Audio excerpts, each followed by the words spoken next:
Reading with your kids. Hola, ni hao, konnichiwa, assalamu alaikum, shalom, mahaba, mori muliwanji, namaste, jambo, bienvenidos. Hi, my name is Jedley, and this is the Reading with Your Kids podcast. We are coming to you from the beautiful neighborhood of Reedville in the southwest corner of Boston, Massachusetts. We are so delighted that you are joining us in our mission to help families grow closer through reading. Please be sure to subscribe to the show in the iHeartRadio app, on Spotify, Apple Podcasts, Amazon Music, wherever you find your podcasts. We have two great guests for you today. In a little bit, K P Loundy is going to be joining us to celebrate the Monster Treaty of Betweeny. But first, Jamie Borook will be joining us from Australia to celebrate Wilber the Wombat social distances. Before we invite Jamie into the studio, we would love to invite you to connect with us on social media, facebook.com/readingwithyourkids, at Reading With Your Kids on Instagram, and at Jedley Magic on Twitter. And of course, we would love it if you could go to our website, readingwithyourkids.com. You can contact us by clicking on the contact button at the top of the page. You can also sign up for our free newsletter. It's readingwithyourkids.com. Joining us right now from her home studio in the beautiful city of Sydney in Australia. On the other side of the world, this is so exciting. Our guest today is the author of a really cool kids book. It's called Wilber the Wombat, Social Distances. Please welcome to the show, Jamie Borook. Hey, Jamie, how are you? I'm good. How are you, Jed? Good to talk with you. I'm really excited to talk to you. Always fun talking to somebody who's living in tomorrow. True. It is already it's already Thursday here. We're really excited. Tell us all about Wilber the Wombat. Yeah, so Wilber the Wombat Social Distances, it's a children's picture book, and it teaches us about kindness, healthy habits, and how to take care of one another during challenging times. So a little bit about the main character. Wilber the Wombat is a furry wombat. He hails all the way from Australia down under. So wombats are actually known to have poor eyesight, but not Wilbert, because he wears glasses so he can see better. Wilbert loves carrots and his daily walks, and his friends from the animal town he calls Fig Tree. So about the book, so one day Wilbert runs in of Gumtree Hospital and discovers that one of his lorikeet friends is very sick, and that sickness has spread to her lorikeet friends and family as well. So the doctor asks Wilbert to wear a mask, social distance, and spend more time inside so that less animals will get sick, and that the doctor has time to find the cure. So Wilbert tells his friends to do the same, and then he heads back to his home with an arm full of fresh veggies that will last him a few days, and Wilbert spends more time at home. He focuses on taking care of himself through healthy eating, good hygiene, and getting plenty of rest and relaxation time. So I wrote this book to chronicle what is currently happening in the world with the pandemic, and I thought it was a good way to teach children what they could also do to take care of themselves and others during a pandemic, such as what's happening with COVID. Mm-hmm. And I've just launched the second edition this month, and it actually hit #1 bestseller and #1 new release in 8 different Amazon categories. So I think the book may be resonating. So yeah, it's very exciting to see. Congratulations. I know when we first here in the States went in lockdown in March of 2020, nobody envisioned that we would still be dealing with COVID restrictions in October of 2021. And imagining that some people now even would be saying, well, the pandemic's over. Why do we need another book about the pandemic and social distancing? But I have a feeling, and I've said this before on the podcast, our kids, this might have been only 1/10 of my life since almost 100. But for our kids who are 3 and 4 and 5 years old, they spent a significant amount of their life under some type of lockdown. And it's going to take them a while to process this. And if we go through this really difficult period in history and we don't learn anything from it, and we don't make, we're not better prepared for the next time this happens, then that's a really silly thing for us to do, I think. Yes, I couldn't agree more. I think this is such an important topic to be discussing with our children in an approachable way, in a relatable way. I think bringing in, personified animals helps us to better understand the story of what's happening and, learning empathy and how to be brave.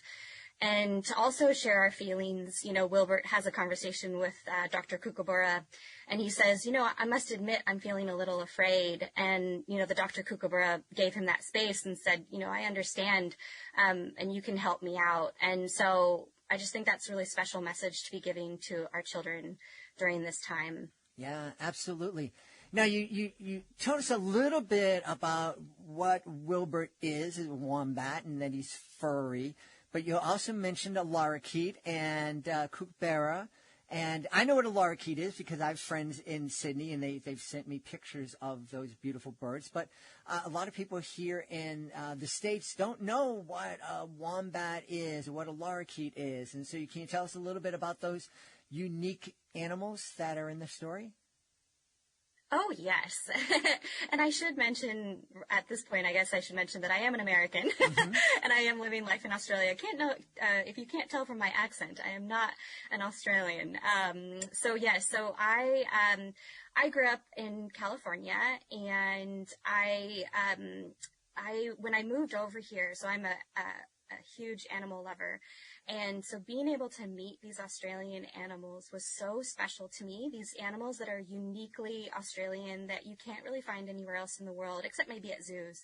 So I met my first kangaroo over here. I met my first wallaby and emu and wombat. And so these beautiful creatures, these beautiful animals. So a lorikeet is a type of bird. They're beautifully rainbow colored. They have these really high pitched squeals. And they actually roam around even where we live. We live in Manly Beach, which is just outside of Sydney. And they fly through the air, and they actually have partners. So they usually fly together, one and the other. And then we have kookaburras. And kookaburras actually, if you really want to get a laugh in, you must Google or ask Alexa, what does a kookaburra sound like? And you'll hear the funniest laughter. They just have this beautiful call that sounds like laughter. Yes. So lots of beautiful animals to explore here in Australia. Yeah. And, the need, in addition to, learning this lesson and having a discussion about cleanliness and protecting each other when we're sick and how best to keep each other safe, I'm imagining that sitting down and reading Wilber the Wombat Social Distances would be a great way for a family to take a trip to the other side of the world. Yes, I love the way that you just said that. I really wanted to capture the different types of animals that you would experience here. Book, I have a whole page dedicated to, can you name that Australian animal? And so then it shows you different characters from the book. And of course, don't want to give anything away, but at the end, the animals do get to go on a little trip into the outback of Australia. So you get to see some pretty beautiful sight from Australia. So it is like a trip to Australia in a book. Yeah. I think it's really important not only for kids, and families to talk about things like social distancing and keeping each other safe, but also just to help kids understand that there is this big, beautiful world out there, and that it's a really diverse world and diverse people. And a lot of Americans get a bad rap for not being able to find, there's a lot of Americans probably couldn't find the continent of Australia on a map, which is really hard to believe because it's like really big. But I think one way that we can battle that is to sit down with our kids and take them around the world through the pages of picture books. There's so many picture books out there that are set in different countries, and it's just a really fun way to travel with your kids. It's a lot cheaper than, getting on a plane. And especially in times like this when travel is difficult, sometimes it's the only way to travel. Yes. Oh, I love that. I think one example I have that I'm thinking about is just that. So my niece and nephew are back in the States in California. Did this book series was actually for them, and because we couldn't travel to see each other during this time, during the pandemic. So I was able to connect with them through these stories, and I was able to share just a little bit about what was going on with us here in Australia. And I was able to read to them over FaceTime. And I just think that's really special to be able to have those moments with people that don't necessarily, that you can't connect in person, but you can certainly see over virtually. Yeah. Yes. I wanted to touch base with you on something that I found on your website. I found it really interesting. You mentioned that when you were younger, that your life really changed at one point because you moved. And you're suddenly in another school, and the people that you originally became friends with weren't such nice people, and that made childhood difficult for you. Yeah, you're right. I had a difficult childhood growing up. My mom actually came out as a lesbian in 1996, so this was quite some time ago, and so so my family divorced and we moved, and I ended up falling into a group of girls that I thought were friends, but in hindsight I really understood it to be bullying. And I think about how much of an avid reader I was when I was a child, and how these books really were my soft spot to land. That stories are so healing when you're able to learn through them, like that are in books, and they can make you braver and stronger. And I'm really blessed that I had books during that time in my life, because I just think it really helped me to get through it and to know that I was stronger. We're so young at that age. We're so innocent in what we can understand and what we really fully comprehend. And so books are a way to dive into those lessons and learn them at a younger age. Yeah. I also understand that you are going to be debuting a podcast in the near future. Yes. I am planning on a podcast called Heal Your Story. And I truly believe that through storytelling, we have the ability to heal ourselves and to heal others as well. I think there's just something so special about the way that we tell stories to ourselves and to each other, really have the ability to heal and grow from those lessons that we can learn through stories. So yes, that's on the agenda. Well, I'm excited for you. I know people are going to want to know where they can go to find out more about Wilber the Wombat, social distances, and also find out more about you, because you're a really fascinating person. Oh, gosh, thank you. That's making me smile ear to ear. So you can, so Wilber the Wombat, I know he's pretty special, so I will start with him. So, you can find Wilbert the Wombat at wilbertthewombat.com, and you spell Wilbert just WILBERT, thewombat.com. You can also find him on Instagram. He's got his own Instagram page. So that's at Wilbert the Wombat, all one word. And then, if you're interested in checking me out, my author page, more about me, I'm at aboutjamie.com. So it's JAMIE, aboutjamie.com. And you can also find me on Instagram as well. I'm at about.jamie, and that's JAMIE. That's awesome. That's me.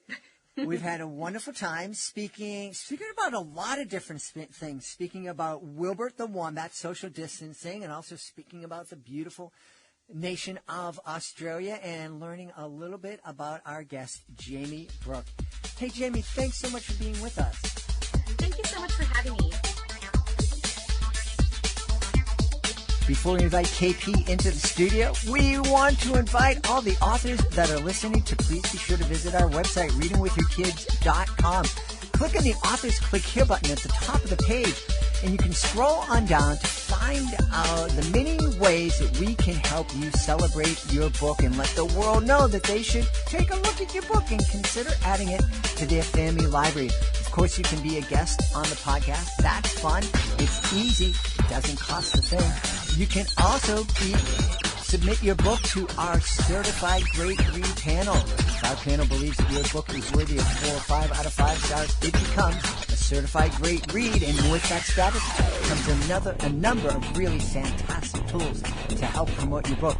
And we are also offering really powerful promotional packages that will promote your book on the podcast to our social media following and get your book's image up on a nationwide network of pedestrian billboards. Check it out today. Go to readingwithyourkids.com, click on the author's Click Here button at the top of the page, scroll on down to see the different services. Joining us right now from Sugar Land and the great state of Texas. What a sweet place to be. Our guest today is here to celebrate a great picture book. It's called The Monster Treaty of In-Betweeny. Please welcome to the show, K P Loundy. Hey, KP, how are you? I'm doing great and happy to be here. I'm excited to have you on. I'm excited to learn all about the Monster Treaty of In-Betweeny. I'm excited to share with you. It's something that I've been wanting to do a long time to publish, and so I'm really excited to have my first novel, my first book out there. Super. Tell us all about it, please. So the Monster Treaty of In-Betweeny, it really tries to tackle the idea that children are afraid of monsters at night, which is a very common problem. My daughter, which is who the book was really written for, she had a fear of monsters at night. You know, when you see the shadows, you think it's a monster. You never know one could be. And so I really wanted to make a book that addressed her fears, but also it's important to me to not invalidate her fears. I feel like sometimes as parents, it's really easy to say, oh, it's not scary, it's fine, without really addressing, hey, you have a valid emotion, and let's talk about it. So that's really the angle that I wanted to come at the problem with my book, is to address it that way. Yeah. What do you think it is that puts in kids' minds this idea that there's a monster in the closet or underneath their bed?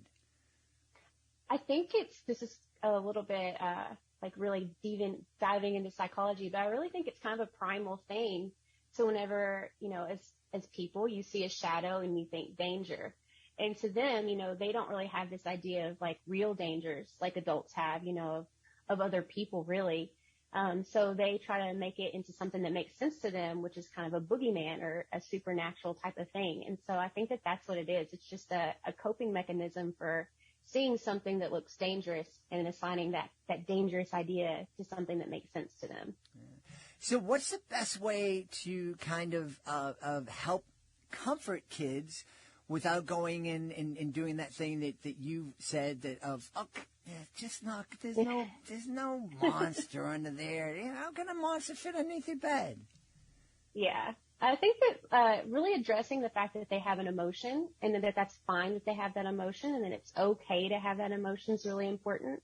And also, you know, for me, and part of the book is placing boundaries. You know, we don't have to say that monsters don't exist, but we can say that there's no way that those monsters are going to hurt you because there's rules in place. So whenever kids this age, and the book is geared toward kids ages like 3 to 7, which 7 would kind of be on the higher end, but there are absolutely, you know, older kids that have this fear of monsters. Something that they deal with on a daily basis is boundaries and rules. And so to kids, that makes sense.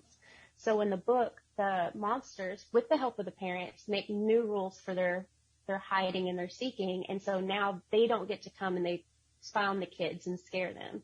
So I felt like for kids that would kind of resonate, like, oh, there's rules for those monsters, so we don't have to worry about them as much. And also in the book, the parents are the ones that are really the protagonists as opposed to a child or another monster, which there's not a lot of books like that have the adults really dealing with the child's problem.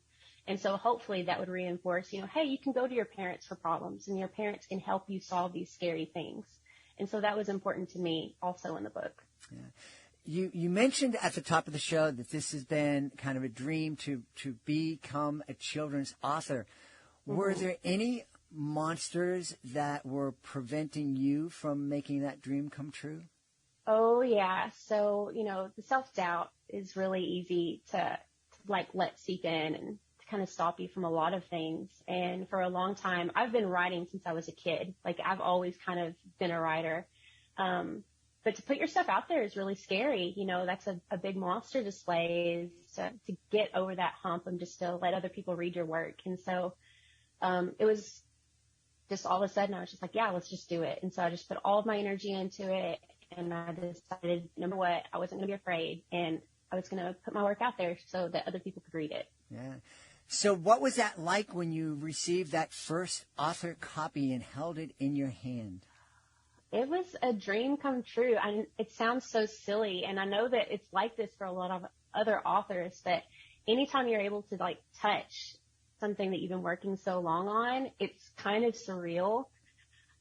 Even now, it's hard to consider myself a real author, but at the same time, I really am. How people read my book, they like it. It's available in a lot of different places, and so it's been really exciting. It's been an amazing ride so far to get all this out there. Yeah.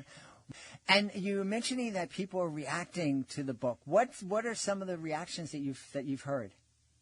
So one of the things that was most surprising to me that a lot of people have commented on was the idea of conflict resolution that's in the book, which is not even an angle that I was really writing toward to address. I definitely wanted to address, kindness toward others and bravery as kind of a little bit of an under the surface sort of message. But yeah, a lot of people have commented on the conflict resolution and that they really like that. So I think that maybe that's something that the market, I guess, wants, is they really want ideas of kids seeing healthy conflict resolution. How do you address the conflict resolution in your story? How do you show that? So in the story, the parents do travel through the in-betweeny door, and they get to Monsterland. And whenever they first meet the monsters, everyone's afraid of each other because no one really knows who's really a threat or who's really not. And so there's a really nice bit of tension that I build up. Everyone's silent and quiet, and then all of a sudden a monster sneezes and everyone laughs, and that really breaks the ice. And the parents actually talk to the monsters, and they say, hey, do you have any ideas to how we can make this easier for our kids? So instead of them going through and demanding, don't scare our kids, or saying, you're bad, they talk to the monsters. They realize the monsters are nice and that they are just really bad at hide and seek. They're really good at seeking, but not good at hiding. And so that's why these kids keep seeing these monsters. So they ask the monsters, what's your suggestion? And the monsters decide that they'll just create a law that they will no longer peek on kids because it's scaring kids, and they don't want to scare because they know scaring is bad. And so they make a treaty. They put it on the door, and it's like this big hurrah moment for the mom and dad who have rescued tired kids everywhere. And that's really how the conflict is, spoiler alert, the conflict is decided. Well, I think we can spoil it for parents. It's okay. It's we need to keep the kids in suspense. Well, that's a really, I think that's a really healthy way, and a great way to model for kids. So, bravo, congratulations for that. Thank you very much. Yeah. So now that the monster treaty of In-Betweeny is out there, now that you slayed the monsters that were keeping you from publishing, are there more books on the way? Yes. So I'm actually in the process of getting a book ready to publish another one. It's called The Boy and the Ogre, and it's actually part of a series. It's a fairy tale series that's geared toward 7 to 11-year-olds, I would say. And it's with those books, I really still want to enforce, managing emotions, and also, addressing real life problems, but in a way that kids can really relate to and understand. In The Boy and the Ogre, the main character, the boy who's not named, is, he's a little small for his age. He's not as brave, or he's not as strong as his brothers, but he's actually the one that creates a very ingenious way of taking down this ogre that has been terrorizing this little town. So, it's going to be a fun one. I'm really excited about it. Well, we're really excited. Well, I know people are going to want to know where they can go to find out more about the Monster Treaty of In-Betweeny and be the first to know when your new book is available. So tell people where they can find you, please. So you can find me at www.kppages.com. And you can also find the Monster Treaty of In-Betweeny right now on Target.com and also Amazon.com. Awesome. We've had a great time speaking to the author of The Monster Treaty of In-Betweeny, K P Loundy. Hey, KP, thanks so much for being with us. Thank you so much for having me. It was really great to be here and share. I appreciate it. Please be sure to join us for the next episode of the Reading with Your Kids podcast, a really special Halloween episode. You don't want to miss it. Members of the Spooky Middle Grade Authors Group will be here to read an original story written specifically for the Reading with Your Kids audience. I'm calling the story Attack of the Smart House. You don't want to miss it. Want to thank the folks who made today's show so wonderful. Of course, want to thank our guest. We want to thank Jamie Brooke for joining us from Australia. We want to thank K P Loundy for joining us from Texas. I want to thank my team, Alejandra Doherty, Fatima Khan, Michael Murphy, Rory Grady. I want to thank my beautiful wife for all the support she gives me. Most of all, we all want to thank you. Thank you so much for taking the time to join us today. And as always, thank you so very much for taking the time to make the world a better place by reading with your kids. I'll be looking for you in the next edition of the Reading with Your Kids podcast.